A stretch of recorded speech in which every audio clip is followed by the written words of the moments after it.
Shyam steel flexi strong TMT बार, ये strong के साथ फ्लेक्सिबल भी है। आपदा मुसीबत कोई भी आए, ये घर को अटूट बनाए। जब टीएमटी फ्लेक्सी स्ट्रॉन्ग, तो घर रहे हमेशा के लिए स्ट्रॉन्ग। चौधरी जी, विजय कुमार सिन्हा जी, उपस्थित अन्य महानुभाव, सभी खिलाड़ी, कोच, अन्य स्टाफ और मेरे प्यारे युवा साथियों, देश के कोना कोना से आइल एक से बढ़ के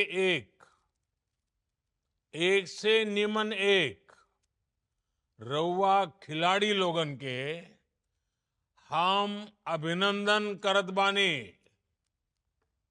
साथियों, खेलो इंडिया यूथ गेम्स के दौरान बिहार के कई शहरों में प्रतियोगिताएं होगी। पटना से राजगीर, गया से भागलपुर और बेगूसराय तक आने वाले कुछ दिनों में 6,000 से अधिक युवा एथलीट, 6,000 से ज्यादा सपनों और संकल्पों के साथ बिहार की इस पवित्र धरती पर परचम लहराएंगे। मैं सभी खिलाड़ियों को अपनी शुभकामनाएं देता हूं। भारत में स्पोर्ट्स अब एक कल्चर के रूप में अपनी पहचान बना रहा है और जितना ज्यादा भारत में स्पोर्टिंग कल्चर बढ़ेगा, उतना ही भारत की सॉफ्ट पावर भी बढ़ेगी। खेलो इंडिया यूथ गेम्स इस दिशा में देश के युवाओं के लिए एक बहुत बड़ा प्लेटफॉर्म बना है। साथियों, किसी भी खिलाड़ी को अपना प्रदर्शन बेहतर करने के लिए खुद को लगातार कसौटी पर कसने के लिए ज्यादा से ज्यादा मैच खेलना, ज्यादा से ज्यादा प्रतियोगिताओं में हिस्सा लेना, ये बहुत जरूरी होता है। एनडीए सरकार ने अपनी नीतियों में हमेशा इसे सर्वोच्च प्राथमिकता दी है।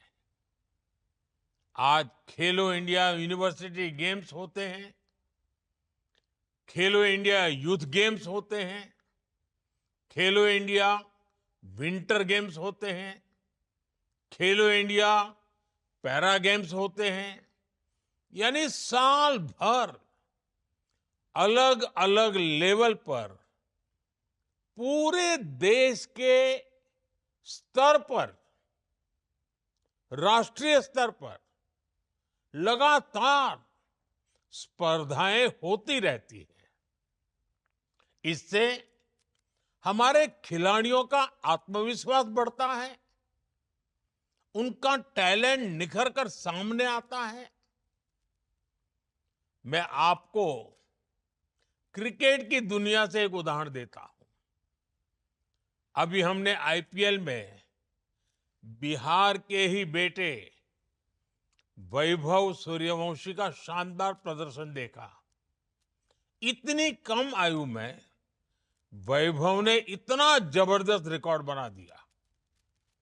वैभव के इस अच्छे खेल के पीछे उनकी मेहनत तो है ही, उनके टैलेंट को सामने लाने में अलग अलग लेवल पर ज्यादा से ज्यादा मैचों ने भी बड़ी भूमिका निभाई। यानी जो जितना खेलेगा वो उतना खिलेगा। खेलो इंडिया यूथ गेम्स के दौरान आप सभी एथलीट्स को नेशनल लेवल के खेल की बारीकियों को समझने का मौका मिलेगा। आप बहुत कुछ सीख सकेंगे।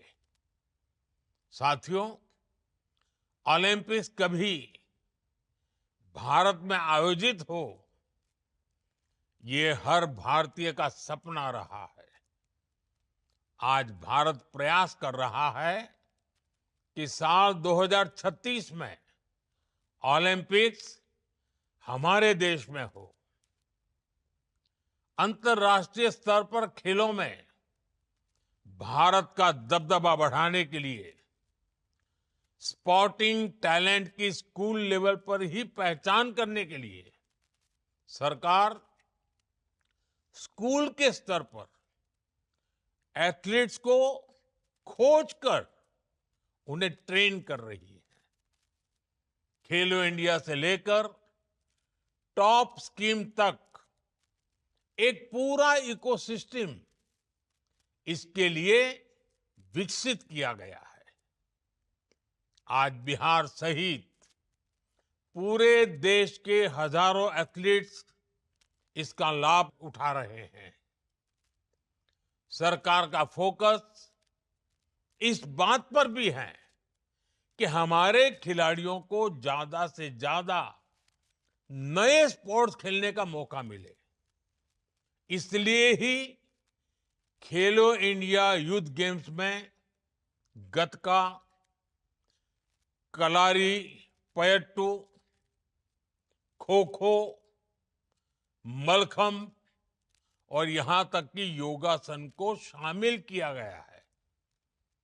हाल के दिनों में हमारे खिलाड़ियों ने कई नए खेलों में बहुत ही अच्छा प्रदर्शन करके दिखाया है।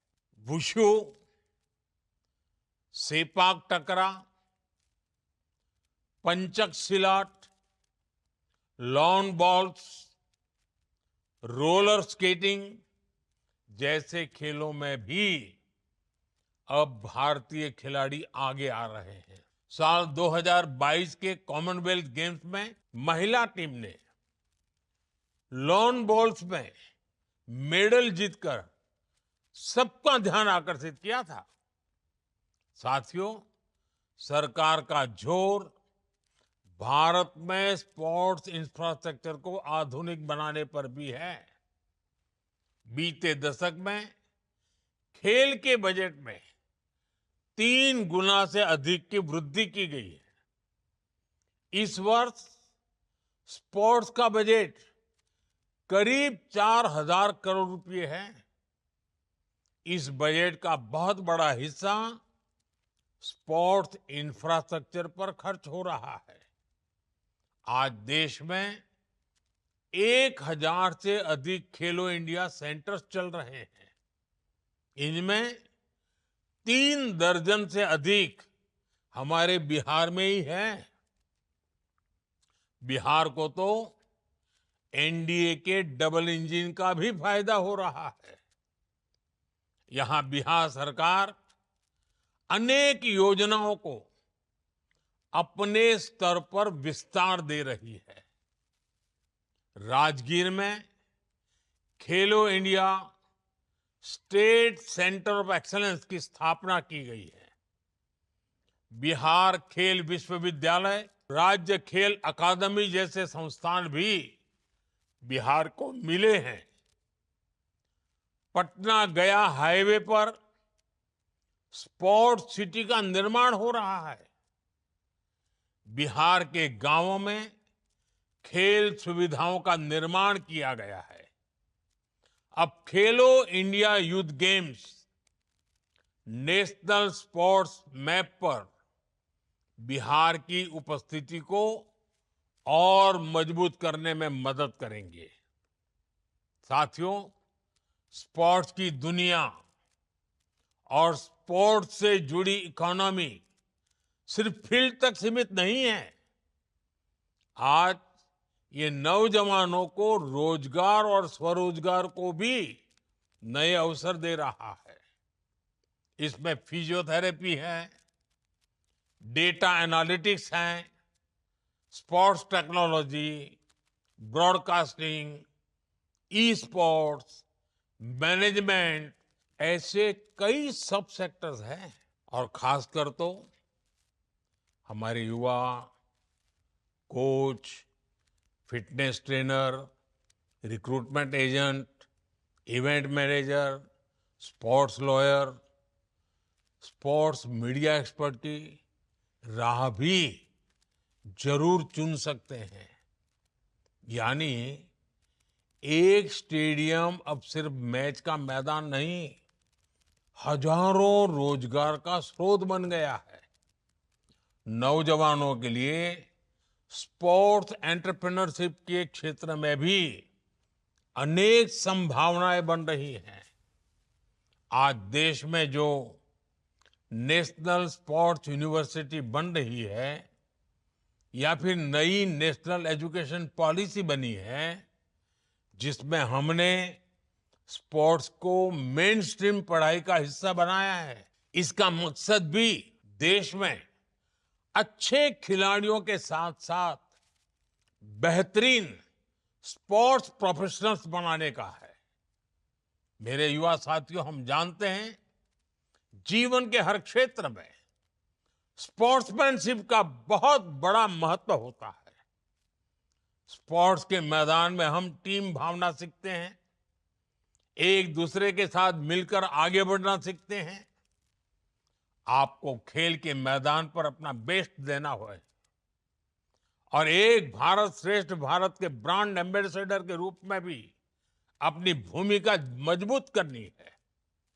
मुझे विश्वास है आप बिहार से बहुत सी अच्छी यादें लेकर लौटेंगे। जो एथलीट बिहार के बाहर से आए हैं, वो लिट्टी चोखा का स्वाद भी जरूर लेकर जाएं। बिहार का मखाना भी आपको बहुत पसंद आएगा। साथियों, खेलो इंडिया यूथ गेम से खेल भावना और देशभक्ति की भावना दोनों बुलंद हो, इसी भावना के साथ मैं 7वें खेलो इंडिया यूथ गेम्स के शुभारंभ की घोषणा करता हूं। ये स्टाइल का मामला है। रूपा फ्रंटलाइन।